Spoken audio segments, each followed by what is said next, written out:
Yep. You see the title, you see the thumbnail. Let's look at the definition of discrimination.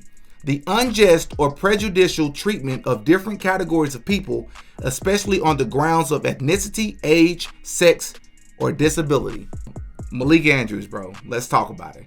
I've made many videos on this channel about this woman. Many other content creators have talked about this already, so I don't want to sound like a broken record, but I'm going to go in a little bit of a different direction with this video, and I'm going to, raise some awareness, more so on ESPN and how I feel like they're complicit in what Malika Andrews is doing, right? Because this woman, Malika Andrews, is like an encyclopedia of negativity when it comes to so-called black men. And a lot of other people have already noticed this, right? But I'm going to take it a step further, right?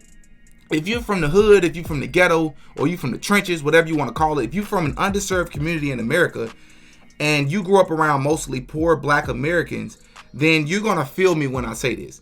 Malika Andrews reminds me of when you was a kid, when we was kids, she reminds me of that family that was at the end of the street at the top of the hill, who the kids almost never came outside.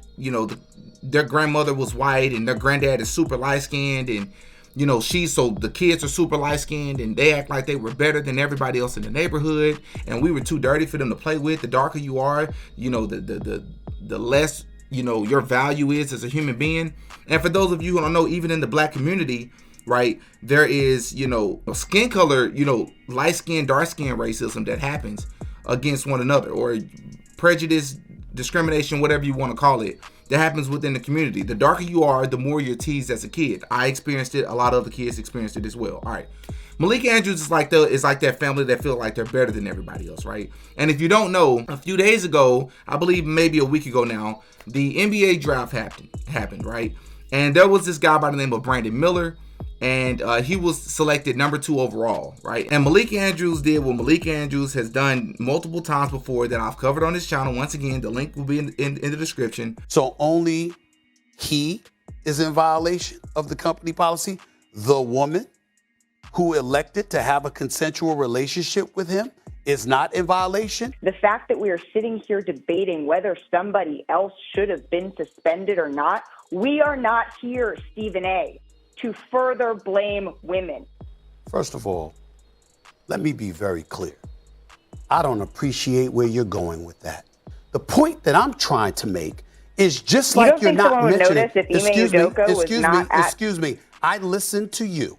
You're the one telling me to stop on my show. It ain't happening. And now could become the NBA's youngest head coach at 34 years old. And we'd be remiss not to also mention that Mazzulla was arrested twice at West Virginia, once in 2008 for underage drinking and aggravated assault. He pled guilty, paid a fine, and then again in 2009 for domestic battery after an incident at Morgantown Bar. Where does it get your finger out of my armpit? Where does it get your finger out of my armpit? Look at Jalen Rose's hand. It's not within her armpit. It's not him trying to do anything suspect. It's as if she's trying to allude to him trying to touch her breast or inappropriately touch her in a sexual manner. That's not what the man was doing. And look at Jalen Rose's face. Just look at it. He already know what's going on. He already know what. Shifting gears, former Michigan State star Adrian Payne was shot in Orlando, Florida, early Monday morning, the Orange County Sheriff's Office said. And Payne was the 15th pick by the Atlanta Hawks in 2014, played 4 seasons in the NBA with multiple teams. In 2018, he was waived by the Magic after he was named in a report by ESPN's Outside the Lines that he'd been involved in an alleged sexual assault at Michigan State in 2010. No charges were filed in that case. Prior to playing in the NBA, Payne was a member of the All Big Ten second team in 2 of his 4 seasons with Michigan State. She decided to unnecessarily and very awkwardly share some information about something that happened like a year or 2 ago that Brandon Miller was not even arrested for, but she still decided to share it on his big day of being drafted. Take a look. Surface in court testimony involving a case where his former teammate and another man, they've been indicted for capital murder in the fatal shooting of 23-year-old Jamia Harris in January. The University of Alabama has described Miller as a cooperating witness. Bro, that's like being in high school or college or something, and you're about to be awarded, honor roll, or you're about to be awarded some sort of academic degree, right? And you're at this ceremony, and before, you come up, the host, is getting ready to call you up. But the host says, next up we have Brandon Miller coming to accept his excellent 4.0 GPA award or whatever you want to call it that he's worked really hard for, despite being arrested twice this semester for getting caught with a firearm on campus and being involved in multiple incidents that resulted in other people getting arrested. Brandon Miller, everybody. And you start clapping and it's like, why did you just say that? Why was that important? That would be awkward. That would be an awkward silence. Like, people want to see you after you say something like that, right? But this woman continuously does, like, she continuously does this over and over and over. And at this point, to me, in my opinion, it's obvious that she just knows, and she's had a conversation with some people that's told her that what she's doing is all right. Because quite frankly, it's a lot easier to do this and get away with it if you have a black woman up there doing it, right? She might not be fully black, but she black. She dark enough and she passed the test where people can't get up there and just scream racism. Because if Rachel Nichols did what Malika Andrews is doing, these people would have been, black people all over the country would have been screaming racism. But when Malika Andrews does it, they feel like they can get away with it. This is the type of discrimination that ESPN is allowing, because if the roles were flipped, it would be a completely different story, and we all know it would. Imagine a man being up there and just unnecessarily sharing bad information about a woman prospect. Do you understand the backlash that man will receive for doing that? Something else that nobody seemed to notice, that I noticed, is the small things that people overlook. But the moment that small thing is happening on the other side, it's the biggest thing in the world. Brandon Miller was selected number 2 overall. Victor Wembanyama, right, who they've claimed to be the best or most hyped prospect of all time, which is cap. That's just cap, bro.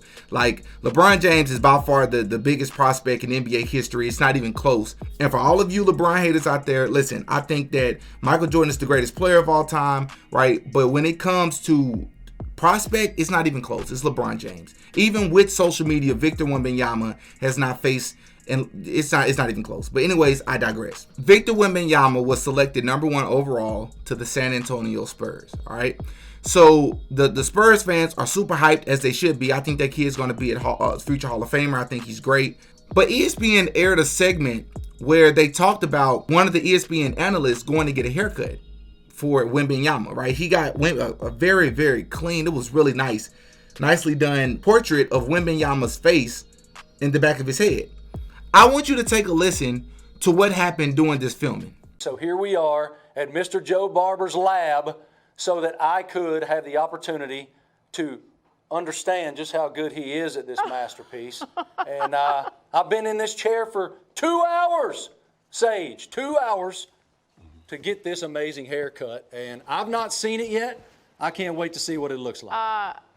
Okay, a couple things. First of all, I'm trying really hard not to focus on those really super tight jean shorts you just walked in. So I know you like my jorts, Sage. No, I'm offended, frankly. But fortunately, we're from no.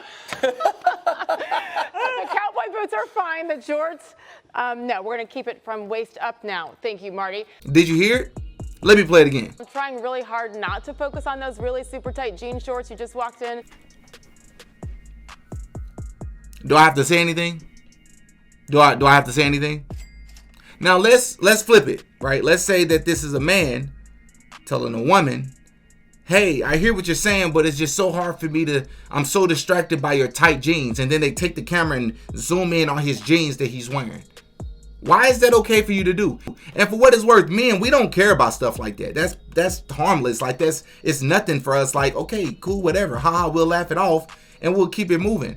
But the reason why it's a problem is that it's a double standard. You can't say that if you don't want that being said to you. 2 hours later. The Me Too campaign has now stretched into sports, from network people to broadcasters, sportscasters, also former athletes that are now analysts. We're here to talk about the latest thing that's happened. Now this is at ESPN. There's been more accusations. This now between John Buccigross, which is a longtime anchor at SportsCenter, and Adrian Lawrence. ESPN has also failed to address its deeply ingrained culture of sexism and hostile treatment of women, Adrian Lawrence said, who's in the middle of this story. And she filed the complaint this summer against ESPN because she worked with them and joined them in 2015. Apparently this relationship with John Buccigross was in 2016.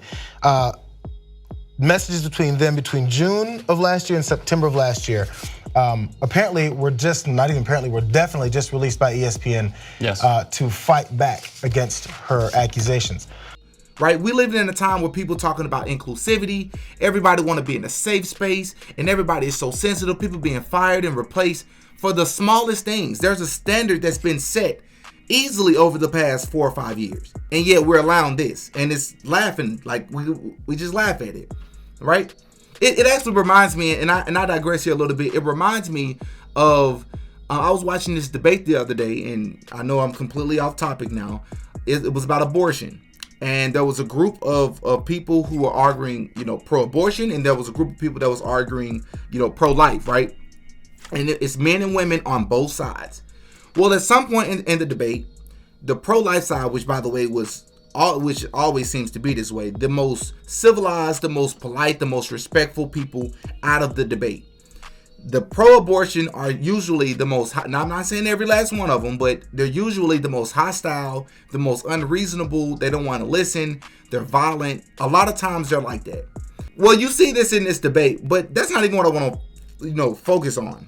What I want to focus on here was there was a point in the debate where the man who was arguing pro-life, who happens to be a pastor, by the way, who was super respectful, easily the most respectful and kind person in the entire video, is debating with this woman who's pro-abortion. And at some point, she takes her hand and she puts it on his shoulder and leaves it there. And she's just talking to him that way.